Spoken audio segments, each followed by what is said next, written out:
Today we are going to take a look at how to build a semantic search tool using Cohere's Embed API endpoint and Pinecone's vector database. We'll be using Cohere's large language model to embed sentences or paragraphs into a vector space, and then we'll be using Pinecone's vector database to actually search through that vector space and retrieve relevant answers to our particular queries based on the semantics of those queries rather than just keyword matching. Now, both of these services together are a pretty good combination, and they make building this sort of tool incredibly easy, as we'll see. But before we start building it, let's take a look at what the overall architecture will look like. So we're going to be starting with our data. It's just going to be a load of text. It can be split into sentences or roughly paragraph-sized chunks of text, depending on what we're trying to do.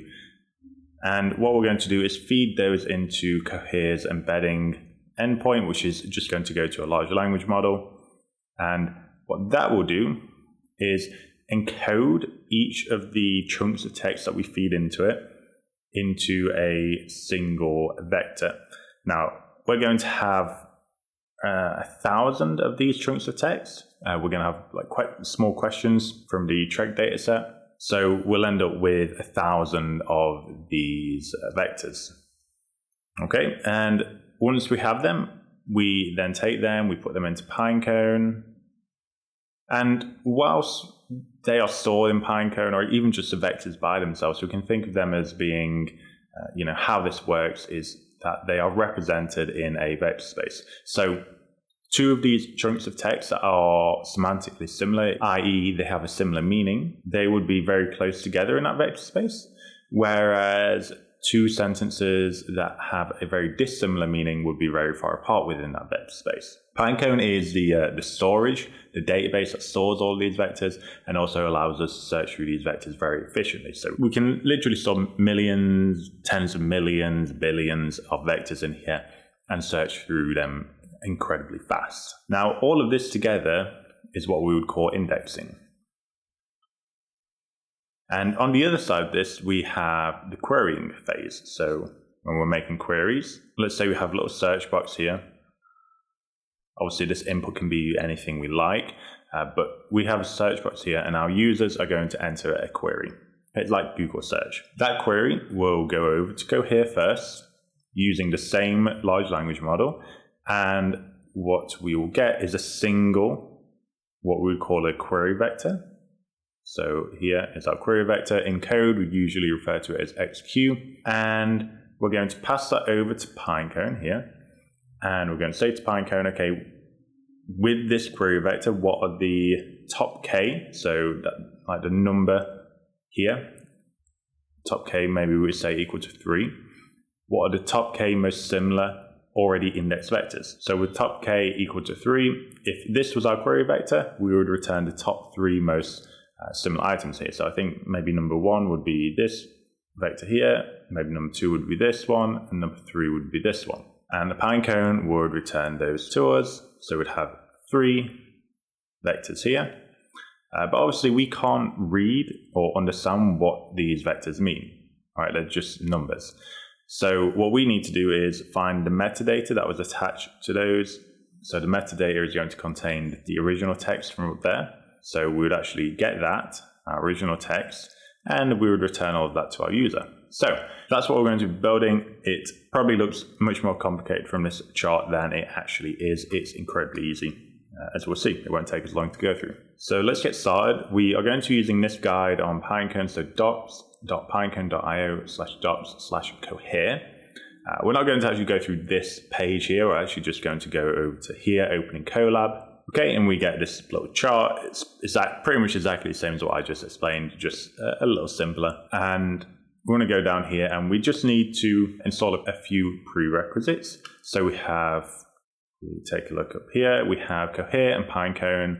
You know why we're using those. I just mentioned it. And then we also have Hugging Face datasets. This is where we're going to be sourcing our dataset from that we're going to be indexing and then querying against later on. Okay, it looks good. So Come down to here and we need to sign up for API keys at Cohere and Pinecone. Both of these we can actually do this completely for free. So Cohere has a trial amount that we can query with. So we're going to be using that. Click on Cohere here.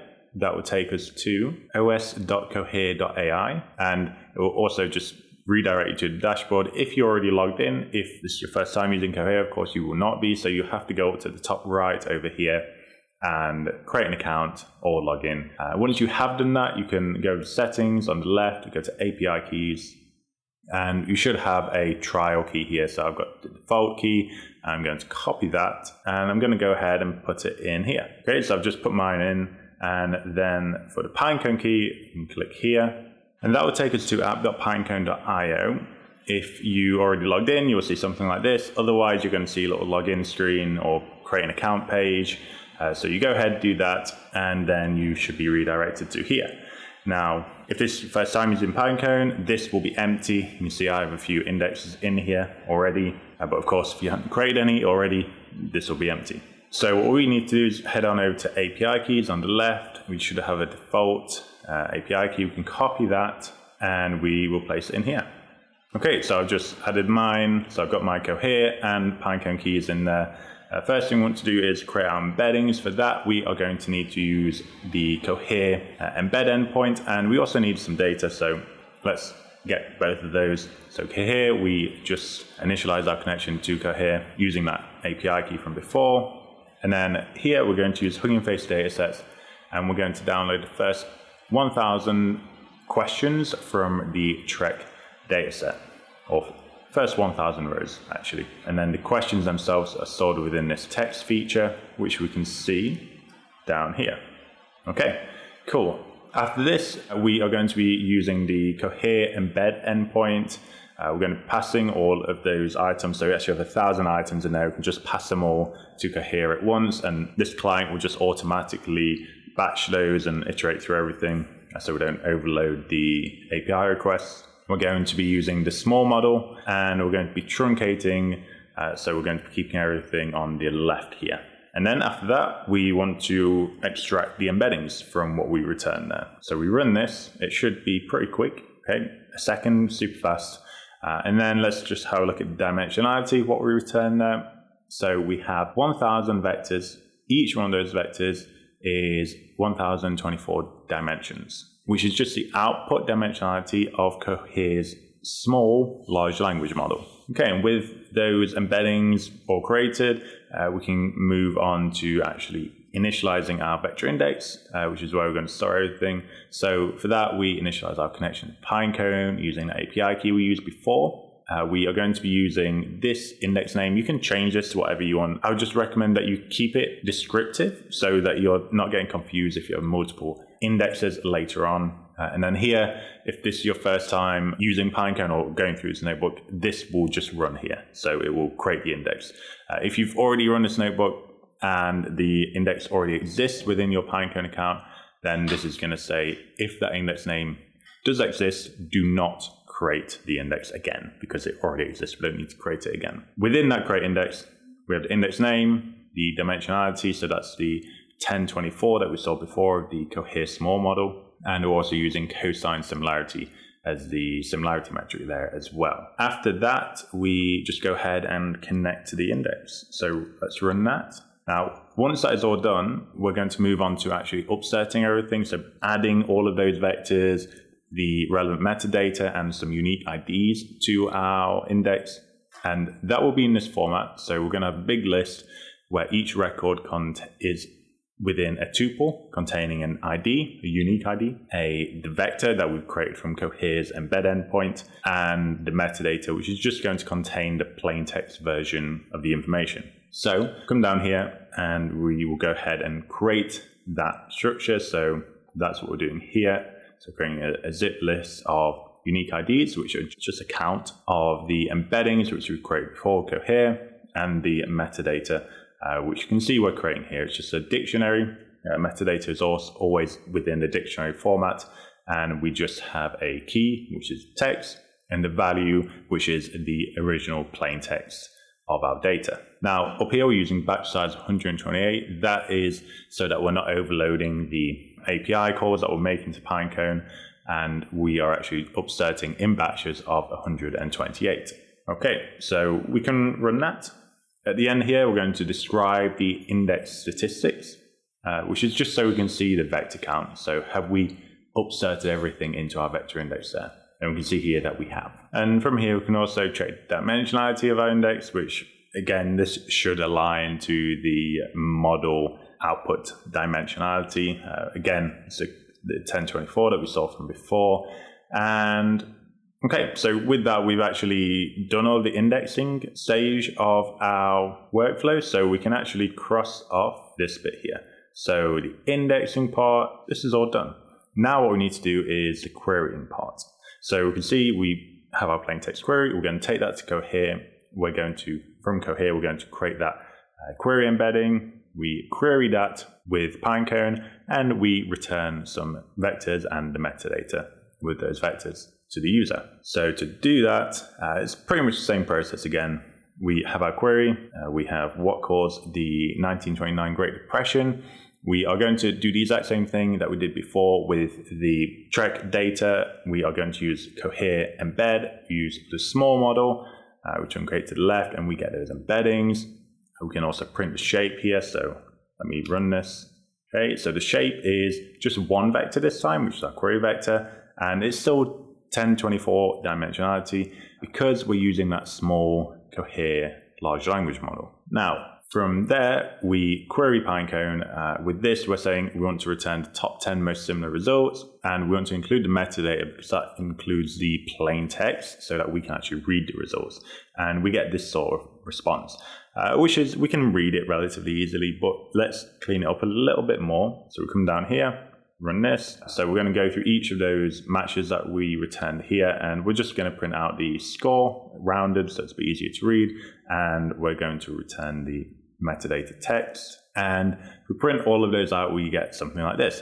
Now the top two results they have much higher similarity scores than the rest of our results, and they are indeed far more relevant to our question. These would clearly be counted as duplicates to our question, or at least very similar. And then the rest of these, we can see that these are not directly relevant, but I think most of these kind of occur within the same sort of time era. So it's interesting that it manages to kind of identify some sort of relationship there and return those.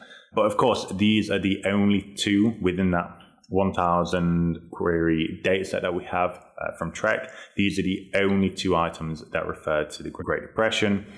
The rest of them are, as you can see, not relevant, at least not directly relevant. So they're very good results. Now let's adjust this a little bit. So I mentioned before that we're searching based on the meaning of these queries, not the keywords. So what we're going to do is replace the keyword depression with the incorrect term recession. Now, although it's incorrect, it's still, we as humans would understand that it means the same thing. Someone is trying to ask about that specific event. And indeed, we can see that the results are pretty much exactly the same. Now, the similarity score has dropped a bit because we're using that incorrect term, but nonetheless, it is identifying the top two are exactly the same. I think most of these are also the same. There's just a little bit of a different order in there, and a couple that have maybe dropped from the top there. Now, in this case, we still have a lot of similar keywords there. So maybe recession is very clearly identified as depression, major with gray, and so on.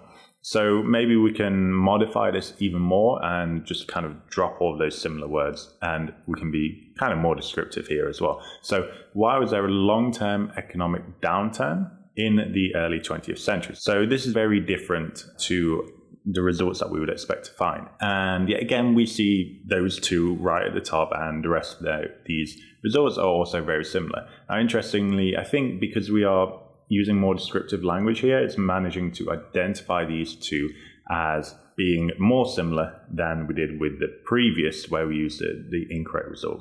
You can see that the similarity score here is lower than it is here. So you can see already how easy it is to build a pretty high performing semantic search engine using very little code and literally no prior knowledge about this technology. All we do is make a few API calls to Cohere, make a few API calls to Pinecone, and we have this semantic search tool. Now, that's it for this video. I hope it has been useful and interesting. But for now, thank you very much for watching, and I will see you again in the next one. Bye.